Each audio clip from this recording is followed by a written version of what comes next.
Good morning. Good morning, everybody. Right, this morning, oh my goodness, we have got such a great fun time for you. This workshop this morning, we've got so much jam packed into it, and we're going to be looking at monologues, which is fun. So, excuse the old cough. Without further ado, we're going to get started. Tim, nice to see you. Sharon, Laura, this is nice to see you guys. So we are going to be looking at monologues today. You've probably seen on the BBC, they've been running a whole series of new talking heads by Alan Bennett. And oh my goodness, what a genius. We're going to be talking about that later. We're going to be having quite a few monologues. We'll be talking about that. But we're going to get the morning going with a little bit of fun. So here we go.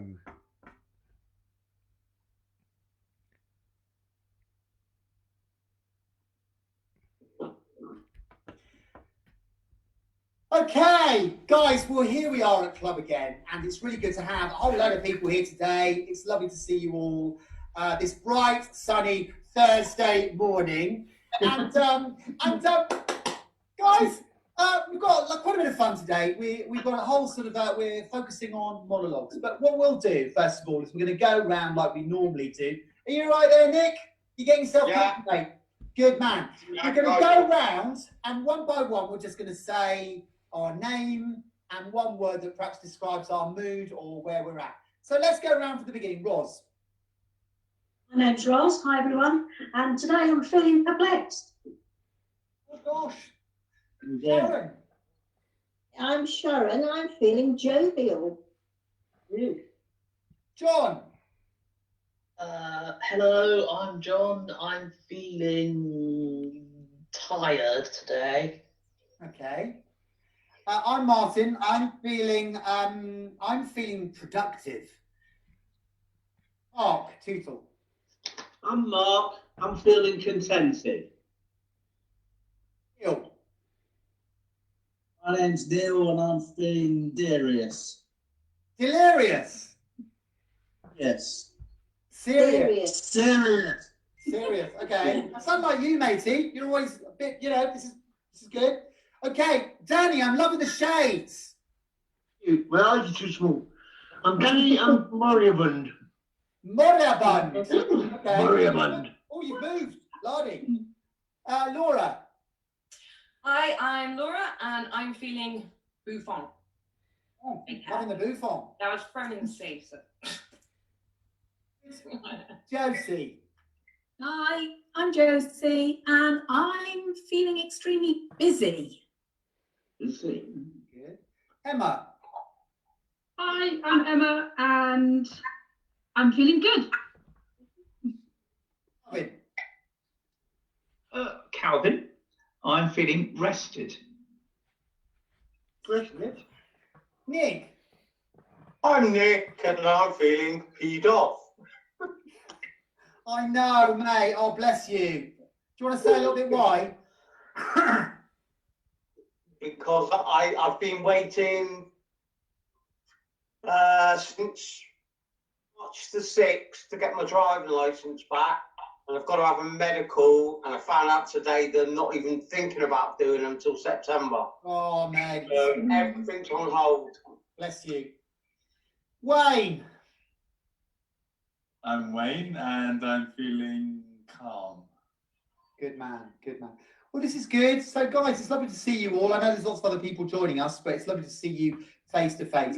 We're going to have a bit of fun, first of all. Obviously, today is our, we're doing a monologue special. So we're sort of running in the footsteps of Alan Bennett with his Talking Heads on TV, which some of you hopefully have seen. That was your homework for last week, by the way. And yeah, we're going to be talking about monologues and improvising monologues. But we thought, first of all, it'd be quite a bit of fun. And lovely Laura came up with this idea. She's been watching Ellen DeGeneres, who we all love. And apparently she did this on her show. So this is quite fun. So we're going to do it at club today. Now, guys, we've got a bit of a scavenger challenge. So what you've got to do is you've got to get up off your backsides and you've got to go and get something and bring it to the Zoom. And the first one is something older than you. Go!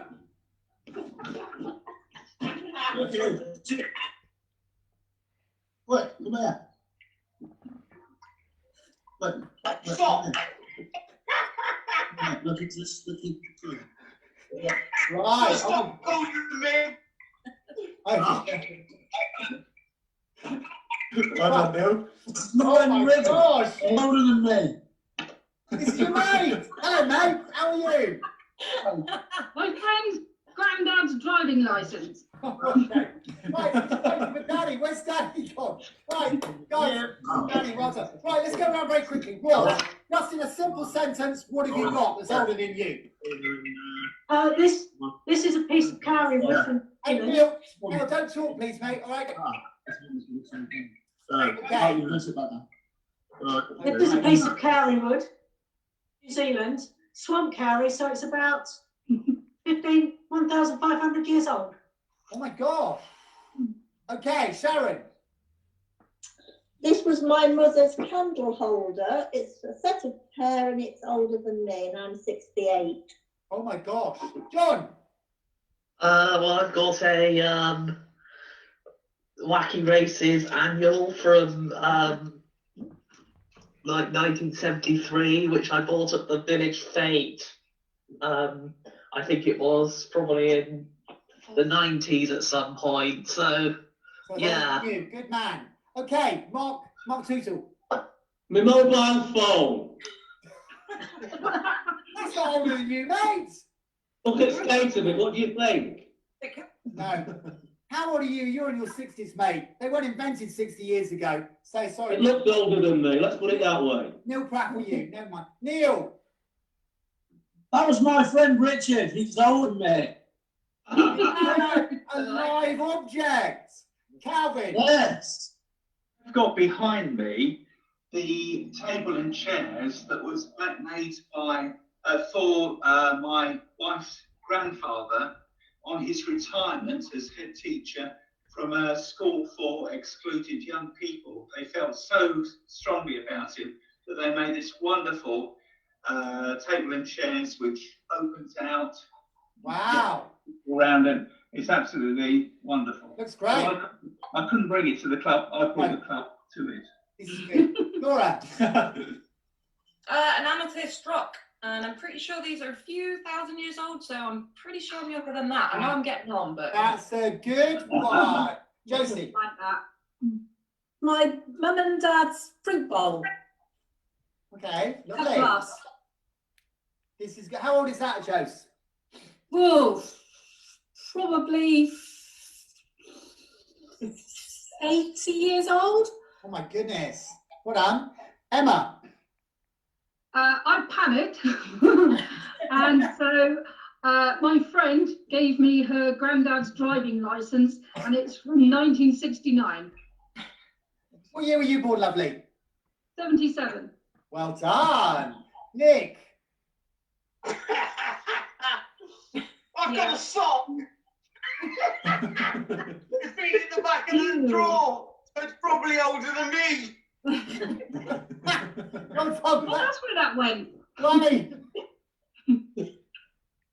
I have a cup which was given to me by my nan. I don't know how old it is, though, I must admit. I guess older than me. Yeah, nice. Classy.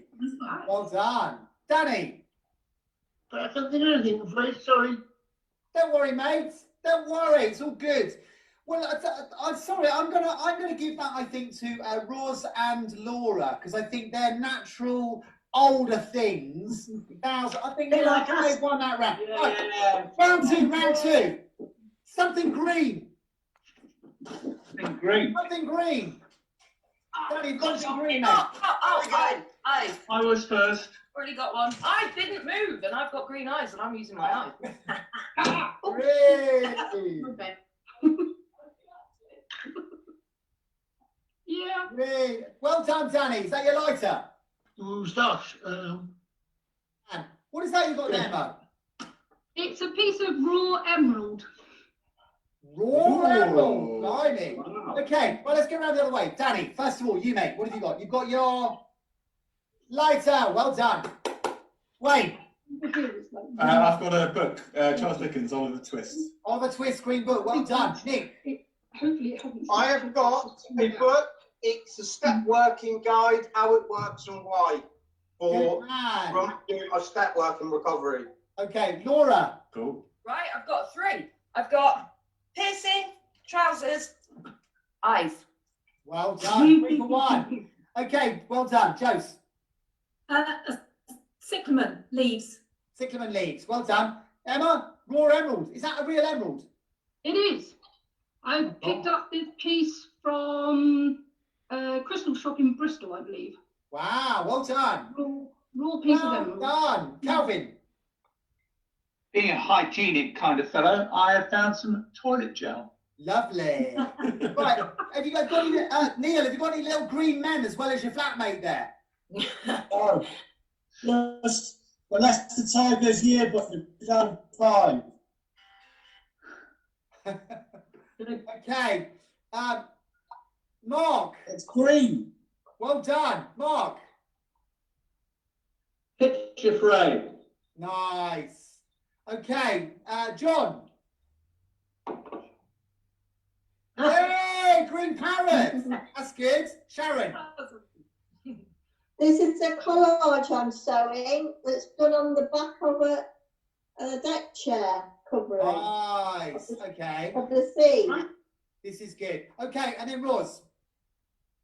This is a very expensive knot from the House of Commons. Oh my From the shop. God. I didn't steal it, I bought it. It's a Okay. coaster.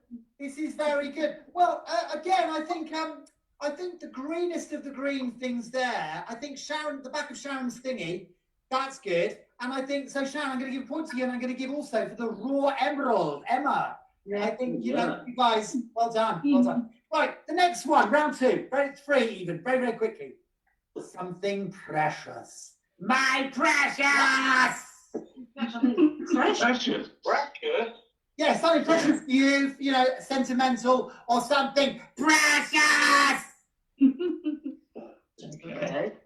Now, got 2 things. A shoe and a watch. Shoe.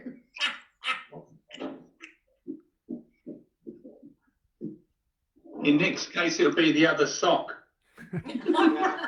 Yeah. You go with the other trainer. Yeah. Right, how are we doing? Something precious. We're waiting for Wayne. We're waiting for Danny. We're waiting for Calvin. Have you got something yet? And of I course, have. John. Right here. Okay. Two things. Firstly, my wedding ring. Okay. And secondly, an Ordnance Survey map of Dartmoor. Okay. Well, that's nice. That's good. Okay. Nick. Yeah, I've got my watch as it was a birthday present of my mum.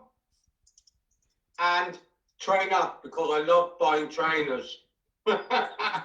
How many do you have? 1, 2, 3, 4, 5, 6, 7, 8, 9, 10. Probably some in the wardrobe as well.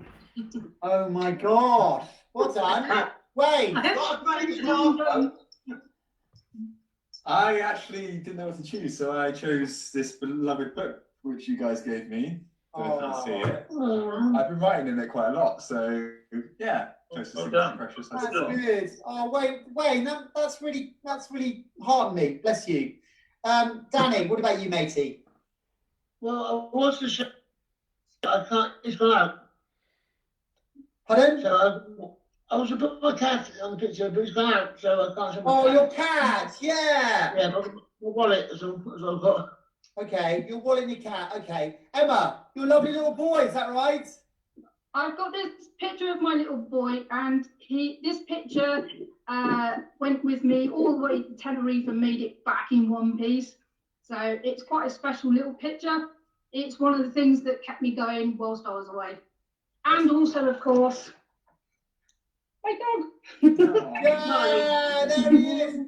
Okay, right, guys. Okay, we have to be very, very quick. Here we go. Okay, all right. So, Josie, very quick. My wedding ring. Okay, well done. Yeah, snap. Laura. Little girl. Oh, bless That's her. one. And you're fine. Okay, Mark Tootle. Yeah. That book you got, that show book you got me at Christmas. Oh, bless you, mate. There you go, that's one. Good man. That's good. Neil. My phone, there's a lot about it. Okay. Okay. My phone got the problem about it. Okay, good man. John. Well, there's this photo where me meeting one of my favourite actors in Southampton a couple of years ago. Wow. Who is that? She's called Lisa Cole, and she's been in various bits and pieces. That's great. That's good, mate. Well done. Sharon. This is my grandmother's engagement ring. Whoa, Nice. You can see it. So it's very old, and it's 3 diamonds. And very precious to you. That's good. It is, yeah. Oh, Ros. This was a little vase that was in my house as I grew up. And every Easter I put primroses in it to remember my mum. Oh, that's nice. Mm. That's nice. Well, guys, lovely. This is so good. Listen, we're gonna move on. So on to the next part of the club. But we'll be back later. So guys, thank you ever so much, and we'll see you all later.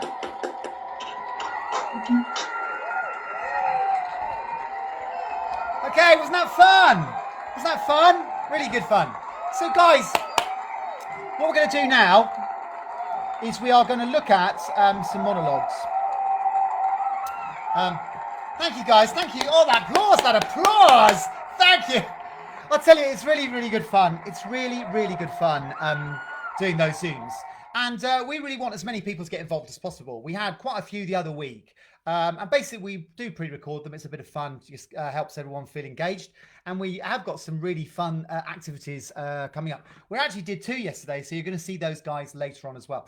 So we're talking about monologues today. And I'm going to set you a challenge because obviously we've had the duologue challenge. Dun, dun, dun, dun, dun. Right, which we are now moving on. Where is it? Here we are. Write a duologue challenge. And we've had quite a few, which have been really fantastic. Sharon's was brill. Mark's was brill. I know Laura's written a really good one, which we haven't seen yet, but that's sort of in the pipeline, as it were. But we're going to move on. We've done the COVID songs. We've done some duologues. Now we're moving on to monologues. Now, what is a monologue? Some of you might say, well, what is a monologue? Well, in plays, a monologue, okay, is different to a soliloquy. And guys, you need to remember this because it might come up later.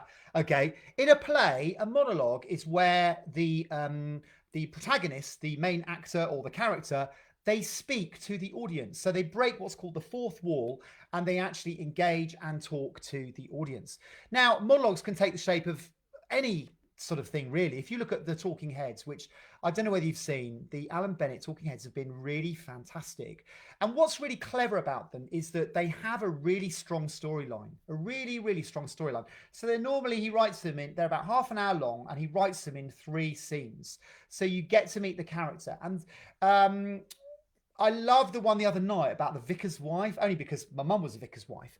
And really fascinating how she was really hacked off with the church and, all these women who were, in my day, we used to call them cassock chasers. Women who fancied the vicar.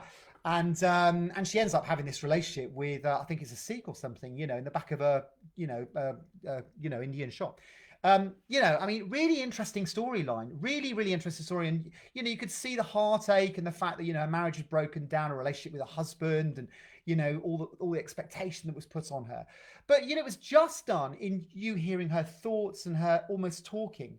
There was another one which I thought was fab with Kristen Scott Thomas, who is a brilliant actress, where she runs this antique shop, and she basically runs this antique shop, and there's this old dear over the road who's dying, so she sort of sniffs around her stuff and starts to get to know her, so she can then get and inherit some of her stuff. And she's really hacked off when the old dear dies.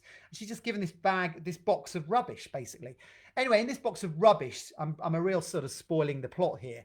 There's a picture of a thumb, a sort of, you know, little frame thumb. She thought it was rubbish. And this young guy comes into her shop, buys it, only worth 3 million quid, because it's actually, you know, it's a study for the Sistine Chapel, Michelangelo. And the guy was from Christie's. But, you know, the way in which he gradually builds up the tension, but gradually puts in the thing. And this is what I thought was really good the other day about, you know, John and Alexa wrote that lovely duologue, you know, about being shut down and how difficult it was. And, you know, about the weird flatmate, Molly. And then, you know, she's doing all these experiments, these smells coming out of her room. And then the post office gets blown up. And of course, it's Molly.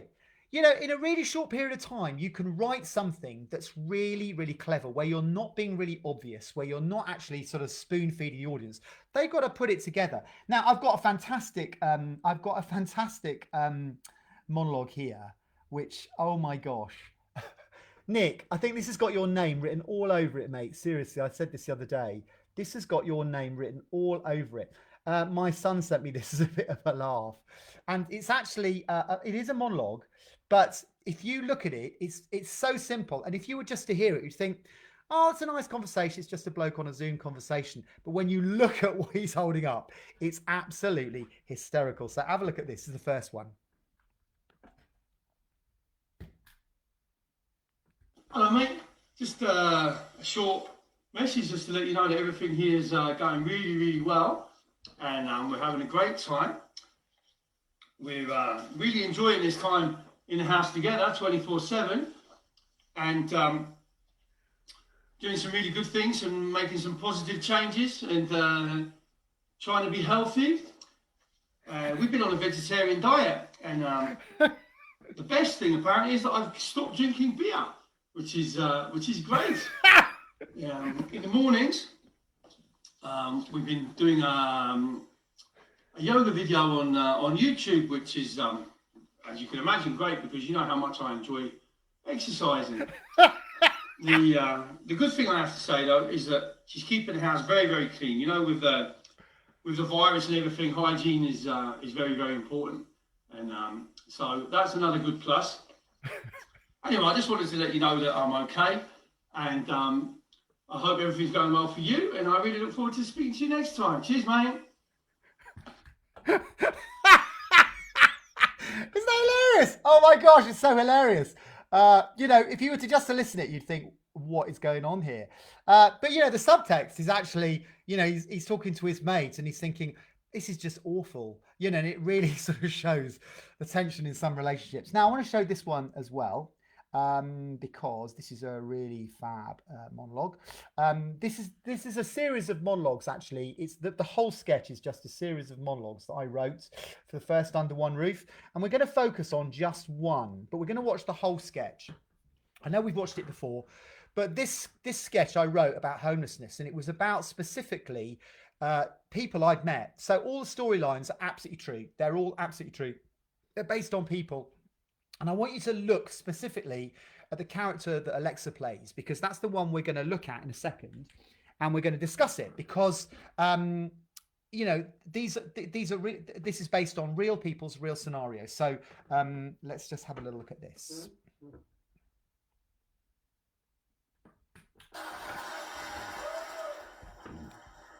We all judge people by what we see. They say you never get a second chance at a first impression. Also, it's often said, never judge a book by its cover, yet sadly, everybody does it. When you see that person lying in the doorway, do you think they're a bad person? A loser? Why? Hopefully this next drama will show you that bigotry and prejudice are born out of ignorance, and we actually should never judge a book by its cover or a person, because we're all under one roof, just 3 steps away from homelessness ourselves.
Two-thirds of rough sleepers said they had been insulted by a member of the public.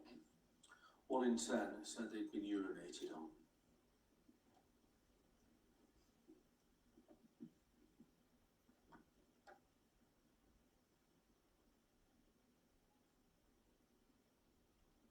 I remember standing there with a knife in my hand. I wanted to kill him. How could I tell anyone what was really going on? He threatened to hurt my children. I suppose in the end he just pushed me too far. 6 years. 6 years of being beaten and raped. I just felt numb, dead inside until one day he did it to me in front of my children.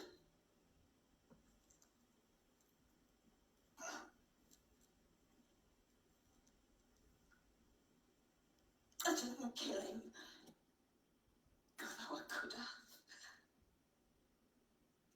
They gave me 2 years.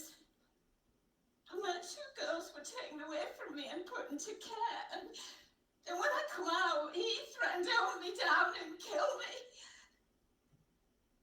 Well, I had to get away.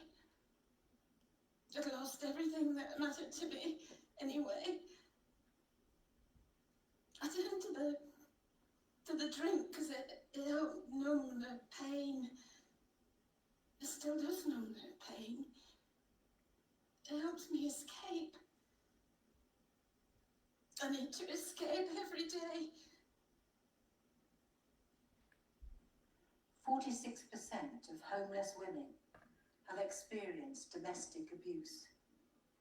27% of all homeless people have or are recovering from an alcohol problem. Drug addicts or Okay, quite shocking, I know that. But that was based upon a real person, their story. But the way it was written, and I know, Calvin, you were asking what is the difference between a monologue and a soliloquy. Well, I'm going to tell you, a soliloquy is where you hear the character's thoughts. So basically where it's written that you're actually hearing the thoughts going over in a person's brain. Whereas a monologue can be actually like a narrator, or it can be about, it engages with the audience. Now, I'm going to do something. I'm just going to put the lights on because we're going to look at something else now. Because The third one I want to look at, okay, the third monologue, is from a play that I was in. Oh my goodness, probably 15 years ago. Tennessee Williams wrote, Cat on Hot Tin Roof, and I was in the Glass Menagerie. About 15 years ago with Bijou. That is me, set in the Deep South in America. And the thing about Tennessee Williams is that he uses very, very cleverly the use of monologues as a device. And it's only a four-hander. There are only four people in it. It's a really sad play. It's a beautifully written play. It's a wonderful, wonderful play.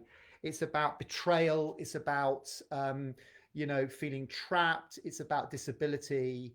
It's about a controlling mother. It's about there are so many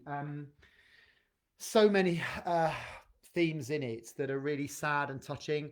The sister, played by the lovely Jo Loosemore, who is one of my favourite people to work with. And she was fantastic. She played Laura, my disabled sister. And she collects these little crystal glass characters in the play. And they have a very, very close relationship. But the mother is very controlling. And the father abandoned them when they were very, very young, left them with this very controlling mother. And so there's almost an inference that the girl's disability has been brought about by the mother's controlling character. And what I want to do is I just want to I want to show you the opening passage to this, because this will give you a really good example of what we mean when we talk about monologues. Oh, the other thing I was going to show you. How about this? How cool is this? I had the wonderful opportunity to go to New Orleans. Oh gosh, where is it? To go to New Orleans after show another time. And I went to Tennessee Williams' house, saw where he wrote these plays, saw where he lived. Oh, fantastic, really fantastic. So this is the beginning. I'm going to actually read you the opening monologue, because I tell you, it was only a four-hander, but it was really hard work, because there were just the four of you characters, and the guy who plays the gentleman caller, played by the wonderful Dean Brayley. He played the gentleman caller. He only comes in one scene, which is in the middle, and he plays a co-worker of Tom, which was the character I played. And Tom is trying to escape. So basically, he's trying to escape from this really claustrophobic sort of home situation where he's got to look after his disabled sister, and his mother's really sort of like totally over the top. So I'm going to read this in character, and it will give you a really good example of what a monologue is.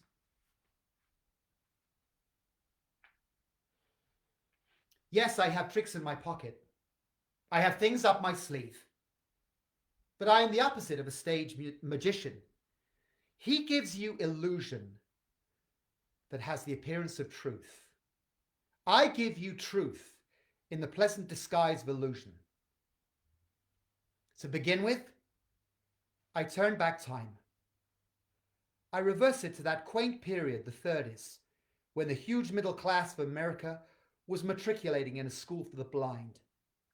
Their eyes had failed them, or they had failed their eyes. And so they were having their fingers pressed forcibly down on the fiery braille alphabet of a dissolving economy. In Spain, there was a revolution. Here, there was only shouting and confusion. In Spain, there was Guernica. Here, there were disturbances of labor, sometimes pretty violent in otherwise peaceful cities such as Chicago, Cleveland, or St. Louis. This is the social background of this play. The play is memory. Being a memory play, it is dimly lighted. It is sentimental. It is not realistic. In memory, everything seems to happen to music. That explains the fiddle in the wings. I am the narrator of the play, and I am also a character in it. The other characters are my mother, Amanda, my sister, Laura, and a gentleman caller who appears in the final scenes. He is the most realistic character in the play being an emissary from a world of reality that we were somehow set apart from. But since I have a poet's weakness for symbols, I am using this character as a symbol. He is the long delayed but always expected something that we live for.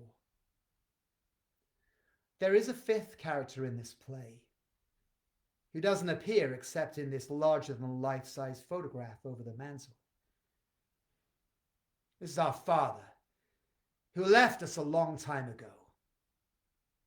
He was a telephone man who fell in love with long distances. He gave up his job with the telephone company and skipped the light fantastic out of town. The last we heard of him was a picture postcard from Mazatlan on the Pacific coast of Mexico, containing a message of 2 words: hello, goodbye, no address. I think the rest of the play will explain itself. So that is the opening of The Glass Menagerie, which is a fantastic play. And that is a really, really fab example of a monologue. Now, guys, we are going to move on to the next bit, which is more fun and games. So I'm going to just go and get the lights off. And we are going to move over here. Here we go. We're going to move over here. Oh, gosh, it's like being in a theatre, isn't it? It's fab. I love the lighting. Okay, so here we go. We're going to do the next bit. So let's have a little look here. Just got to get it set up. And it's got to be 15:56. Right, so there is talk that I might have a technical helper one of these days. The lovely Brian Morrison, when we get to a little bit more easing out, is going to come and help me be like a technician. So I don't have to be like all singing, all dancing. So hang on. Where are we up to? 15:56. Right, here we go. So I'm going to just move this along. Okay. Oh. Can it not be the Van Gogh one? Right, hang on. Trying to do the Van Gogh one. Okay. So far, hilarious. So, particularly that one we just... Right, here we go. Sorry. I'm just trying to line it up. Well, guys, lovely. This is so good. Listen, right. We're gonna move on. So on to the next part of the club. But we'll be back later. So, guys, thank you ever so much. And we'll see you all later. This is like, oh my goodness, trying to work it up live from one video. Hilarious, eh? So I'm just going to chat among ourselves while we're getting sorted out so that we get to the next bit. So we're going to do the improvisation. So who fancies doing the improvisation? In fact, I'm just going to let you watch this. You can see what we're up against. Okay. Anyone else? You'll see how we do it. And you might want to join in with us next time. All right. Maybe Danny. We might have time. We might have time. We're going to start again. Here we go. Going to start again. And then we'll go for it. This is live. Okay. Right. So here we go. Okay, guys. We're going to carry on looking at monologues. And, very interesting what we watched so far. It's hilarious. So, particularly that one we just watched, which, Nick, I think it's got your name written all over it. We're going to get you to give it a go, as I was talking to you the other day. Hilarious. But what we're going to do now is we're going to have another little activity whereby what we're going to do is we're going to do just a minute improvisation where you have got to do a monologue. So hands up those who want to do it. Hands up who want to have a go. Right, Emma, your hand went first. Right, Emma, you have got to improvise for a minute speaking on this subject. Of course, they had to take down a wall to get it to hospital. Can it not be the Van Gogh one? Do you want to do the Van Gogh one? Okay. Yeah. It's not every day that you find a Van Gogh painting in your loft. On your marks, get set, go. You'll never believe it. It was so funny. I was turning out because my grandma had died, as they do when they get old. Right? Anyway, so we were turning out all the antiques, we were turning out all the furniture, and I decided I was going to go up in the loft. Up I goes, turn the light on because it's really dark up there, and there's really big spiders. You don't want to get entangled in them. Anyway, so I'm looking through all her old stuff. I'm going to come across this painting. And I was like, oh, that's nice. It's all blue and swirly. And I love blue and I love all the swirls. And I thought, I think I recognise that. It's so recognisable. And I'm pretty sure I saw one in a gallery. And it turns out, after a bit of thinking, I recognised it to be a Van Gogh painting. And it was the one of the fields. I can't remember. Oh, Starry Night. That's what it was called. Starry Night. Anyway, so I ran down there. Well, I say ran. I carefully climbed down from the loft, went and got my brother and went, "You'll never believe what I found in the loft. I've just found a Van Gogh painting. It's not every day you find a Van Gogh painting. Who knew Grandma had a Van Gogh painting?" Well, you should have seen the colour on his face. He went pale, then he went bright red. I thought he was going to pass out. Whoa, well done. Well done. Emma, really, really good. Okay, let's do another one very, very quickly. Hands up, who wants to do another one? John, your hand up went next. Okay, John. Here's yours. You've got a minute. I'm resetting it. Don't laugh, but I've applied to be the Queen's under butler. On your marks, get set, go. Well, you know, sometimes you have to do some rather strange things to get up in society. So one must not laugh at this. One must really not laugh, you know. But I have applied to be the Queen's under butler. Now, that may sound like some sort of comedy job title, but of course, no, it isn't. This is a very, very important role, you see, because of course, if no one did this job, then there would be much less etiquette in the royal family, dear boys and girls and darlings and everyone, because of course, it would not be what it is today without this piece of job that I have, because of course that is the big thing. Whoa, well done, John. Well done. Very good. Right, here we go. Right, let's do another one. Who wants to do another one? All right, Sharon, your hand went up. Okay. The day the vicar got stuck up my chimney. No. There was a knock at the door, and just as I was about to answer it, I heard this terrible fluttering and noise coming from the chimney, a lot of squawking, and I thought, goodness gracious me, what on earth is going on? But I didn't have time to look because the knock on the door got more and more insistent. I thought I'd better go and answer the door in case it's something to do with the noise in the chimney. But of course it wasn't. It was the vicar who'd come round for tea, and I'd forgotten all about him coming. Anyway, I invited him in and settled him down. He was very polite. He didn't comment to start with about the noise coming from the chimney, and I pretended it wasn't happening as well. But it got so insistent and so loud, I thought I had to say something because it was a bit rude to invite him round and be confronted with all this noise. I said, I don't know what it is. It started just before you came to the door, and I haven't had a chance to look. I said, would you like me well to done. sit here? The only thing is, I can see that becoming a really good monologue because the vicar hasn't even got stuck at the chimney. Right, one more. Let's do another one. Okay, hands up who wants to do another one. Nick, here we are, mates. Right. Okay. Of course, they had to take down the wall to get her to hospital. Go. God, I called the ambulance, right, and it came in. And as I went downstairs, I couldn't find her. She was nowhere to be found. And all I heard was this little bellowing coming. And then I put my glass to the wall, found out she's only been, the plasterers are up, the bricklayers have only put her behind the wall. Just didn't know what to do. Started chipping away, scraping like getting the end of a spoon, trying to get her out. Nothing was happening. All I could hear was this little squeals. Help me, I need to get to the hospital. I said, what's wrong with you? She said, oh, I just tripped over and fell in here, in this hole. I thought it was the cupboard, there might be a broom in here. And then they just bricked me up. God, now what am I going to do? She's got to come back out. Help, someone please help me. I don't know what to do. Can I get the builders round again? Can they chip her out? Oh my God, get out of the wall. Well done. Guys, listen, well done. Guys, we're going to have to finish actually in a second. So listen, well done. Thank you so much for that. We're going to move on to the next bit. So well done. Well done.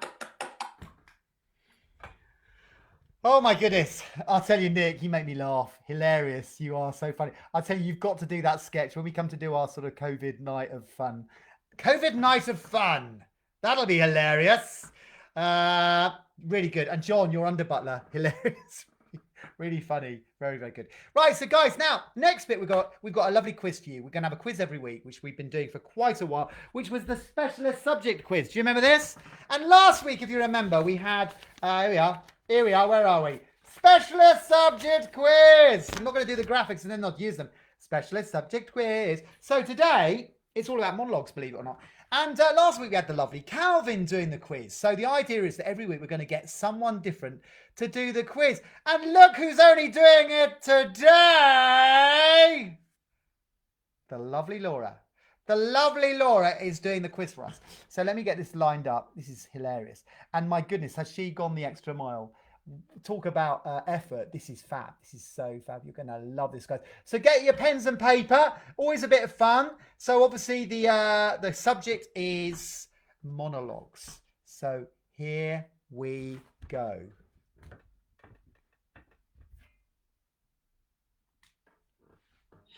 Hello, good morning, and welcome to the Big Solo Quiz. Today, we relate the word singular. I'm given a total of 10 questions. Remember, everybody can join in at home, but only one person gets the call and has to go it alone. Get a pen and paper ready. Please don't write your answers on the side. I'm Laura Gillies, your quiz master for today. Let's play the Big Solo Quiz. Question number 1. What does a soliloquy usually reveal about a character? What does a soliloquy usually reveal about a character? Question number 2, guys. What is the difference between a soliloquy and a monologue? What is the difference between a soliloquy and a monologue? Question number 3. Which Shakespearean character delivers the most infamous soliloquy, to be or not to be? So, which Shakespearean character delivers the soliloquy, to be or not to be? Question 4.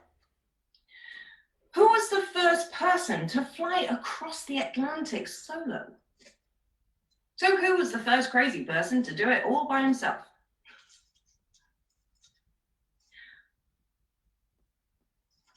Question number 5. Okay, the hit show Fleabag was based on which famous actress one-woman show that was first seen at the Edinburgh Festival?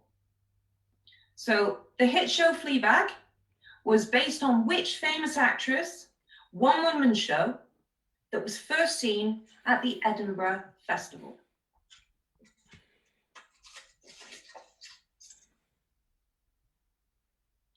Number 6. What character in the musical Hamilton, is the only one not in America but in England and who sings the comedy monologue song? So what character in the musical Hamilton was the only one that was not in America but in England who sings the comedy monologue song?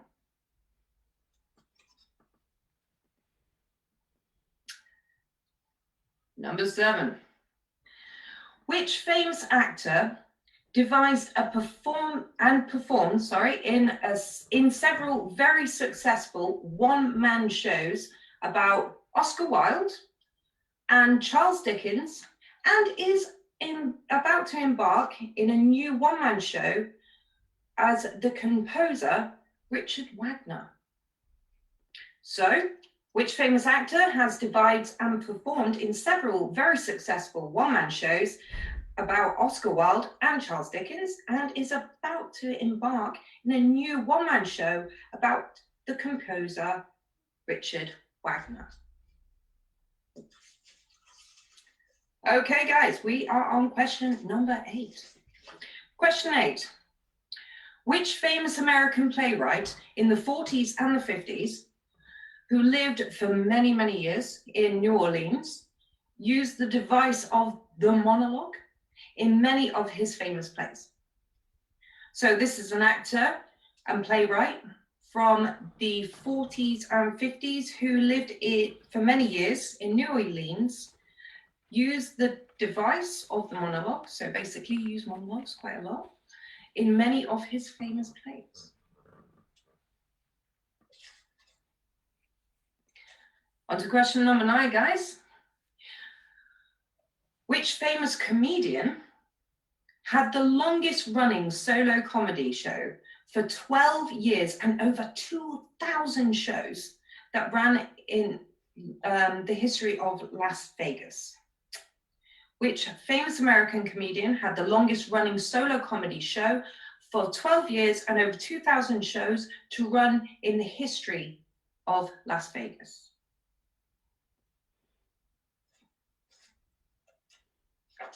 And finally, guys, question number 10. In what year did the first recorded person swim the channel? In what year did the first recorded person swim the channel? Okay, guys, that's all your questions. Hope they're all written down well, and good luck. Wow, that's great, isn't it? Oh my goodness, it's like being in a real quiz show. So guys, I don't know how you've done. I want to see how you're getting on down the side there. Now, I just want to show you this very, very quickly. Here we go. Look, this is Tennessee Williams' house. This is Tennessee Williams' house. Look, this is where he wrote, you know, Cat on a Hot Tin Roof. Here we are. Let me show you. Here we are. And there's a plaque here as well. Hang on. Let me just find it. It's this one. Yeah, that one. That's Tennessee Williams' house, where he wrote Cat on a Hot Tin Roof and Glass Menagerie. And let me show you the plaque. There's a little plaque as well. There we are. It's the plaque outside his house saying that Tennessee Williams lived there. Can you see that? How exciting is that in New Orleans? So, guys, we're going to have the question. We're going to have the answers now. And then I want to see how many of you got, how many you got up the side. So, here we go. Lovely Laura's going to be giving us the answers. So here we go. So I don't know how you did. Right, here we go. Let's get this up again. Oh gosh, it's quite tricky. Sorry. It's so Heath Robinson, isn't it? Certainly not going to win a BAFTA for technical expertise. I'll tell you that now. It's just so pants. So rubbish at this. Right, here we go. Okay, so here are the answers. Question 1 was, what does a soliloquy usually reveal about a character? Now, if you had the answer, innermost thoughts, you got it right. So basically, innermost thoughts was the answer to question 1. Question 2, what is the difference between a soliloquy and a monologue? The answer to that one is a soliloquy is when an audience hears the character's thoughts. A monologue is where the character is talking to the audience. Number 3, which Shakespearean character delivers the most famous soliloquy, to be or not to be? Come on, guys, it's Hamlet. Come on, he's holding the skull. We all know that. Okay, number 4. Who was the first person to fly across the Atlantic solo? Right, his name was Charles Lindbergh, and in 1927, at the age of 25, flew non-stop from New York to Paris in 33 and a half hours. That's pretty good back in those days. Okay. Number 5, the hit show Fleabag was based upon which famous actress one-woman show that was first seen at the Edinburgh Festival? Her name was Phoebe Waller-Bridge. It's Phoebe Waller-Bridge. Number 6, which character in the musical Hamilton is the only one not in America but in England and who sings the comedy monologue song? It was George III. I think we keep taking the mick out of him through the years, don't we? Poor George. Number 7. Which famous actor has devised and performed in several very successful one-man shows about Oscar Wilde and Charles Dickens, and is about to embark on a new one-man show about the composer Richard Wagner? Simon Cowell. Not Simon Cowell, Simon Callow. Number 8. Which famous American playwright in the 40s and 50s, who lived for many years in New Orleans, used the device of the monologue in many of his famous plays? Tennessee Williams.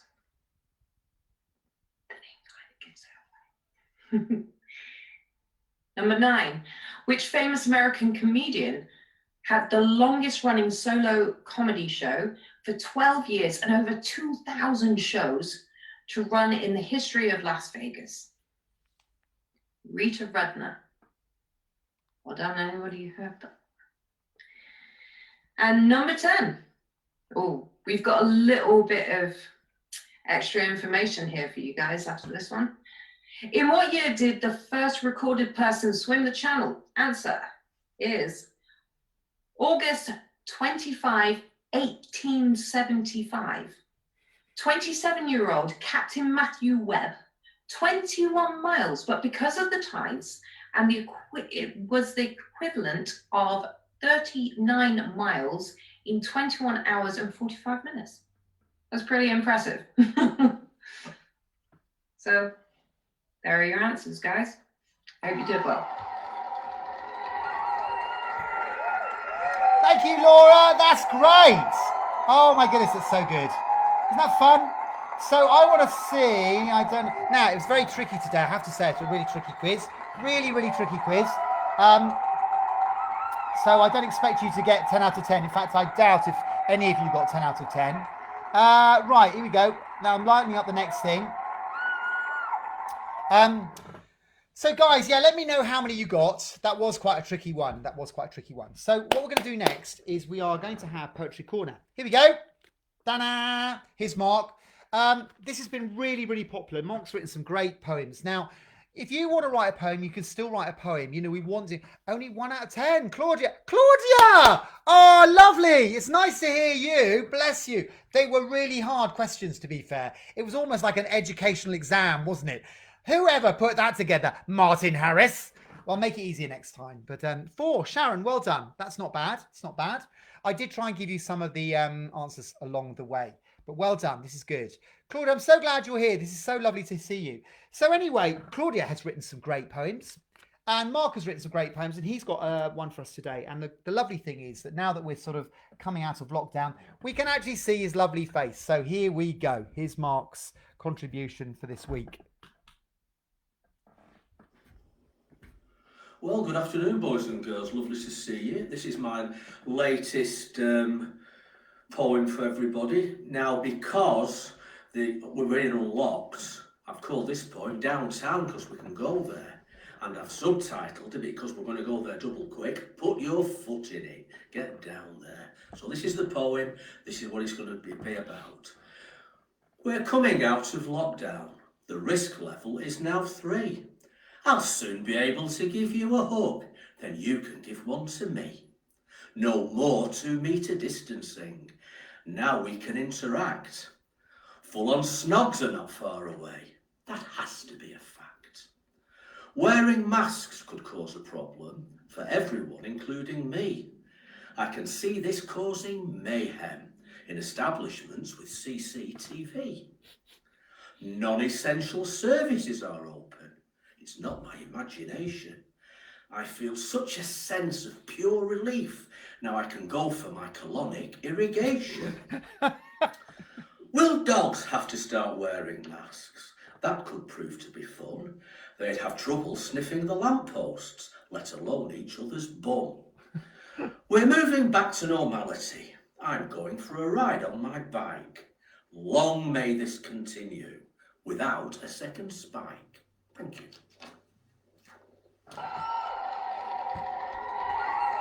That's great, Mark. That's so good. I love it. So clever. So clever. So, right, just lining up the next thing. Oh my goodness, talk about action-packed this morning. There's so much happening. So much happening. Right, now we have got something to shout about this morning. And we've got a new avatar, which is good. We've got a new avatar. And that avatar is the lovely Wayne. Wayne! Now, Wayne, we were talking to Wayne. You probably saw him at the top of the, joining in, which was good. 10 out of 10. My mummy gave me the answers. Mia, well done, Maya. That's fantastic. Your mum was so clever doing that, wasn't she? I'm glad you're here today. This is great. You got 10 out of 10. You go to the top of the class and you have won. This is fab. Okay, so this is Wayne, the lovely Wayne. Now, we caught up with Wayne. I'll tell you for why. Because if you know, Wayne is involved with another theatre company, which is really fab. And obviously, we try and encourage everyone to get involved with as much that's out there as possible. And he's working with South Devon players. And if you remember, we went and saw them in Macbeth. We had a school trip, went to Brixton Theatre and saw him where he was playing Banquo. Now, what they've been doing, their director, Laura Jury, did a couple of weeks ago, they did a virtual Zoom adaptation of Macbeth. So I thought that was actually something to shout about, because actually we like to encourage other groups as well, and particularly when one of our guys like Wayne is in it. So I caught up with Wayne Monday it was, and this is what he had to say. Okay, now we've got Wayne here. Wayne, this is great. It's really good to see you, mate.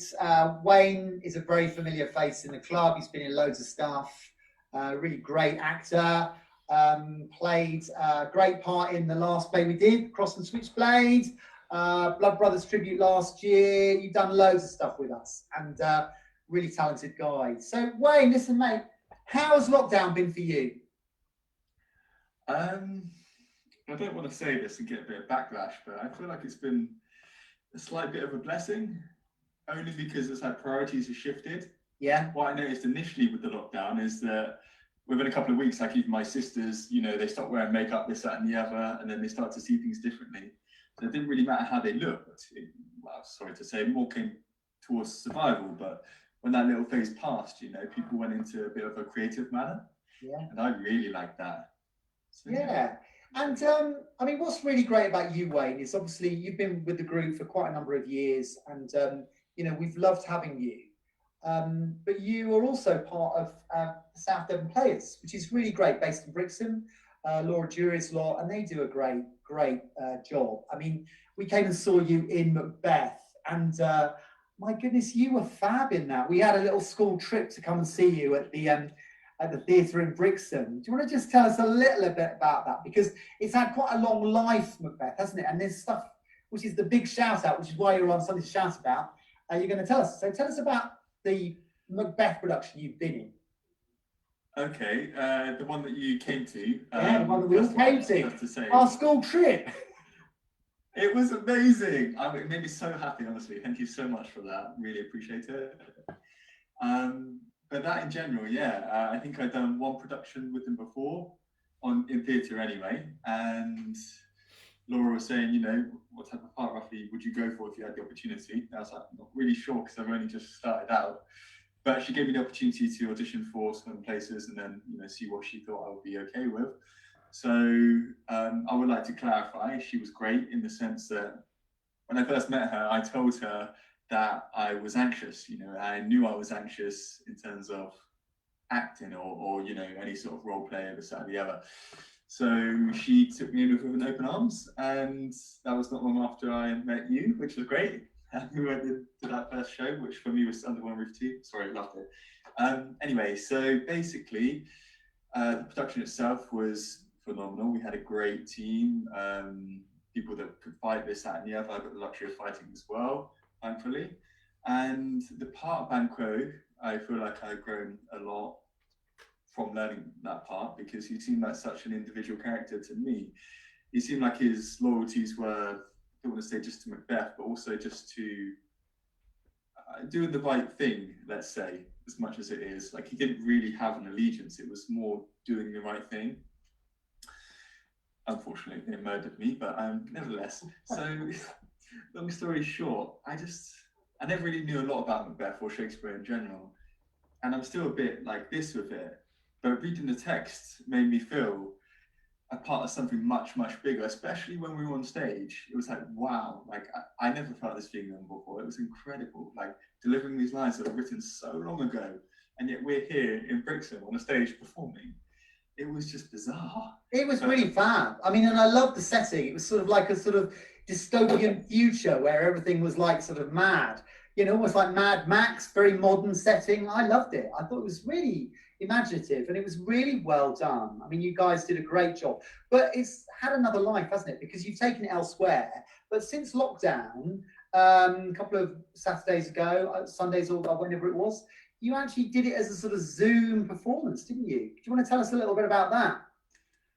Yeah, so I don't know how this exactly came to be. I think it was thrown in the air a couple of months ago based on the fact that they couldn't do their previous show in the theatre because obviously COVID came to be. So I think they converted to doing it via Zoom. And then when they did that, they thought, you know, why don't we just ask people to see if they want to do Macbeth again? So they did ask the original cast, to be fair. Not everybody joined, which is fair enough. You know, living spaces are a bit, can you, can't you? Right now I'm back at home, so I've got this wall here. When I was at my friend's, I didn't have this. I could turn it around, to be fair. To put a green screen up, which, just got to say, is pretty much just tablecloth. That's what I put on the wall, but it worked. And then so we had interactive backgrounds for different scenes. It was a great learning experience because we had to basically somehow quietly change our scene from one to the next. That's while right. making no noise. Because with Zoom, you go to backgrounds, don't you? Which is quite funny. You go to here we are. Choose virtual backgrounds. Here we are. Let me see if I can do it while we're on. Hilarious. Right, there we go. Hey, beautiful. Hey, I'm on the Golden Gate Bridge. Oh, it's brilliant, isn't it? Yeah, really good, but very imaginative. So they obviously sent you the images that were loaded up onto a computer, and then you, in the same scene as the other guys, you'll put the same background up. That is very clever, very clever. Yes, and because it was all voice activated, we really had to be quiet when we weren't talking, and we had to almost let the person deliver their line, but in the process of them doing it, just show a little bit let them show a little bit of expression. And then by doing that, you know, you kind of take a step back and then you come in and respond. And it really, I feel like, made it come together, which was decent and a wonderful. So how did you do it how were you all present in the Zoom meeting, but when you were supposed to be off stage? How did that work?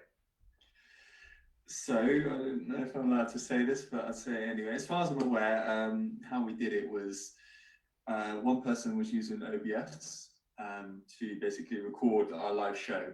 And then that live show is being distributed for the public to see. So during the live show itself, we had got to see the chat box and we would be giving commands to when you come on. So they don't tell you when to change your backdrop this side or the other. We practice that beforehand. But yeah, so it's just a direct route towards it. OBS. Well, I'll tell you, Wayne, really fab. I mean, you know, hats off to you know, Laura Jury for putting it together. I was just really sorry I missed it. I didn't get to see the publicity, so I didn't know it was on. But my goodness, we would really support you in everything that you're doing.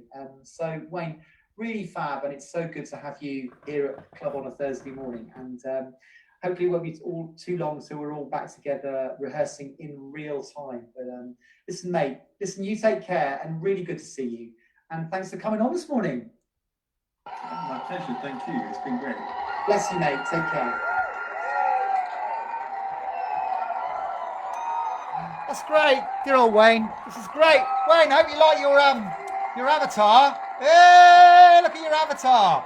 You're actually taller than everyone else. I'll tell you, I've got so many people. I've nearly got the whole set. So if you haven't had it, don't worry. Your avatar will come. Upstairs, I've got a whole crowd of virtually the whole of Unleashed community drama, which is fab. Now, we touched upon when we're going to meet and stuff like that. I know a lot of people are really thinking, hey, when are we going to be able to meet in real life? When are we going to do this? When are we going to be back together? I think the reality is for the next few weeks, we've got to carry on like this. What we've decided is we are going to hook up with people. So we're trying to hook up with people on a regular basis in real time. We have got a project that we are going to work towards, which we are meant to be doing in September, October, which is the Heritage project for Mary Maggs, which is going to be a historical piece. So my plan is that we are going to somehow work out, monologues, narration, stuff that we can do, that we can give people, that we can actually rehearse via Zoom. So we could hopefully get sorted. And that, there'll be a chance for people to write stuff as well. So what we'll do is we'll bring some of the characters in and we'll get people to write stuff and we'll put it together. So there is stuff where we're going to be doing some real acting. We are looking into perhaps a bigger venue, when we might be able to rent that, and possibly doing 3 groups that are absolutely the same, one after the other. So we would be able to meet together, but we would meet in 3 groups and do 3 sessions that are absolutely identical. So that's the plan, guys. I'm going to let you know what's going to happen in the next few weeks, but the trustees are meeting, that the guys on the action team, we've got to make sure that it's all within compliance of what the government is laying down. And obviously, if we meet in a bigger venue, we have to comply with the compliances that they've been given by the government. So that's it. So guys, can I just really encourage you to jump on here on a Thursday morning? I know numbers have sort of dropped the last few weeks. We're really keen that, for a lot of people who are perhaps shielding, who can't get out, I know a lot of you are watching it during the week, but do try and support this, tell people about it, because it's quite a bit of work. So we really need to just make sure that you guys are really engaging. We want to get as many people on Zoom. We want to get as many people involved as possible. So I just want to say a big thank you to everyone who's taken part today. It's been fun, isn't it? We've had a good time. I think I love seeing everybody. I absolutely love seeing everybody doing their bit. Thank you, Mark, for doing your poetry every week. If you want to write a poem, please do. The challenge is this week to do a monologue. The challenge is I want you guys, and what is really fab is that we can actually record them as monologues, and then we can actually show them. So you wouldn't actually have to necessarily learn them off by heart. Like the Dominic Cummings thing that we did with Sharon the other day, the Stone Age thing. We might film those, but actually for our COVID celebration, night of COVID celebration, we could actually just show a lot of the recorded stuff that we have done. Can I just also flag up that we have got a fantastic new website? It's under construction at the moment, but every single one of these episodes is up there in the archive. There is also an archive of stuff that we've done under one roof, and it's in the process of being built at the moment. So if you go on to www.unleashtheatrecompany.com, I think it is, you will see our new website, and you'll be able to see lots of clips and links to other stuff that's on YouTube. The thing I'm really grateful for is how much we have recorded over the last 6 years, because actually we have so much stuff to show and be really proud of. You guys are doing a great job, and we want to keep connected with you all, and we want to keep doing the stuff. So if you do have any feedback, we are looking for feedback. We did some feedback talking on Monday. Stuff you like, stuff you'd more like to see, stuff you'd like to do, the stuff you'd really like to do on a Thursday morning, please email me. You've got my email, or private message me on Facebook, private message me perhaps on the Unleashed page. But, we're looking for feedback. We want to really support you guys. We want to serve you. We want to encourage you. I feel greatly encouraged that we've been able to sort of all stick together and keep in touch with everyone, and every week do something that's a bit fun. So we are going to finish a quarter of an hour early, but hey, that doesn't matter. So guys, listen, have a great rest of the day, and we will see you next week. Take care. God bless.